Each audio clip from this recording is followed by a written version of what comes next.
लिया गया निर्णय और मुख्यमंत्री महोदय द्वारा दिया गया बयान प्रदेश की निरंतर बिगड़ रही कानून व्यवस्था को और बिगाड़ने में सहायक सिद्ध होगा। उन्होंने जिस तरह से बयान दिया और बयान में जो शब्द इस्तेमाल किए वो किसी मुख्यमंत्री महोदय को शोभा नहीं देते। उन्होंने उससे जहां कानून व्यवस्था को बिगाड़ने में अपनी भूमिका अदा की, वहीं मुख्यमंत्री पद की गरिमा को भी ठेस पहुंचाई। उनके द्वारा कहा जाना कि जो पर्यटक झूमेंगे उनको पुलिस होटल में छोड़े, ऐसा लगता है कि मुख्यमंत्री नशे को बढ़ावा देने का काम कर रहे हैं और जो पर्यटक यहाँ आते हैं वो शायद नशा करने ही आते हैं या नशा करके ही शायद जश्न मनाया जाता है, जबकि अधिकतर पर्यटक हिमाचल प्रदेश के प्राकृतिक सौंदर्य का आनंद उठाने आते हैं, बर्फ का आनंद उठाने आते हैं, ठंड में लुत्फ उठाने आते हैं।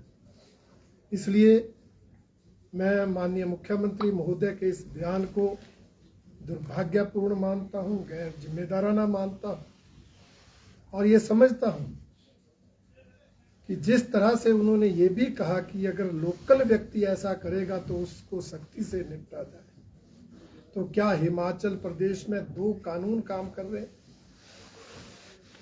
हिमाचल वासियों के लिए अलग कानून, पर्यटकों के लिए अलग कानून होता है। इसी तरह जो ये बयान दिया गया है, हमें आशंका है कि इस बयान के बाद पर्यटकों के नाम पर अनेक असामाजिक तत्व, आपराधिक तत्व भी प्रदेश में घुस सकते हैं और मुख्यमंत्री के इस बयान का फायदा उठाकर कानून व्यवस्था को बिगाड़ने का काम कर सकते हैं।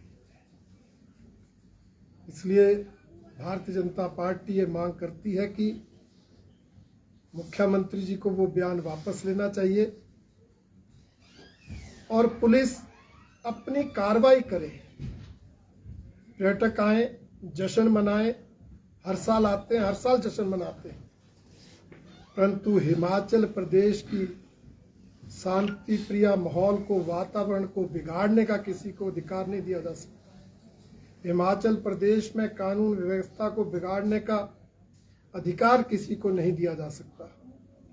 इसलिए भारतीय जनता पार्टी उस बयान की निंदा करती है और पुलिस प्रशासन से ये मांग करती है कि वो अपनी भूमिका प्रदेश की कानून व्यवस्था को बनाए रखने में जो है संजीदगी से निभाए, ताकि कोई अप्रिय घटना इस दौरान ना घटे। दूसरा, हिमाचल प्रदेश की सरकार का 12 महीने का कार्यकाल, जहां 12 प्रमुख जन विरोधी निर्णय लेने के लिए जाना जाएगा, वहीं 12,000 करोड़ का कर्ज लेने के लिए भी याद किया जाएगा। जिस तरह से इन 12 महीनों में 1,000 से अधिक संस्थान डिनोटिफाई किए गए, 6 रुपये लीटर डीजल महंगा किया गया, 10 रुपये बोरी सीमेंट की बढ़ाई गई, 19% बिजली की दरों में बढ़ोतरी की गई, राजस्व विभाग के अंतर्गत स्टाम्प ड्यूटीज में बेतहाशा वृद्धि की गई और इसी तरह से आप देखेंगे कि आउटसोर्स कर्मचारियों को बाहर का रास्ता दिखाया गया और मंदिरों में दर्शन करने के लिए श्रद्धालुओं पर जो है वो फीस लगाने का निर्णय लिया गया। इस तरह के अनेक जनविरोधी निर्णय जहां 12 महीने में लिए, वहीं 12,000 करोड़ का कर्जा लिया। इतना अधिक कर्जा लेने के बाद भी हालात ये है कि सरकारी खजाने में 23 करोड़ रुपए बचे हैं। हमें लगता है जिस तरह इस एक साल में हिमाचल की प्रदेश की जनता ने इंतजार किया, महिलाएं 1500 रुपये महीने का इंतजार करती रही, युवा नौकरी का इंतजार करते रहे, किसान गोबर और दूध खरीदने का इंतजार करते रहे, उसी तरह से जो है वो अब कर्मचारी तनख्वाह का और रिटायर कर्मचारी पेंशन का इंतजार करेंगे। मैंने पिछली प्रेस कॉन्फ्रेंस में कहा था कि इनके तो विधायक भी मंत्री बनने का इंतजार करते रहे। साल के बाद 2 विधायकों का इंतजार खत्म हुआ, मंत्री बने, परंतु अब वो विभागों का इंतजार कर रहे हैं। कितने दिन उनको मंत्री बने होंगे, अभी तक विभाग नहीं दिए गए। सरकार की कार्यप्रणाली पर प्रश्न चिन्ह। हमने ये तो सुना था कि नॉन प्लेइंग कैप्टन होता है, परंतु ये पहली बार देख रहे हैं कि नॉन प्लेइंग प्लेयर भी टीम में होते हैं। ये हालत इस सरकार की है।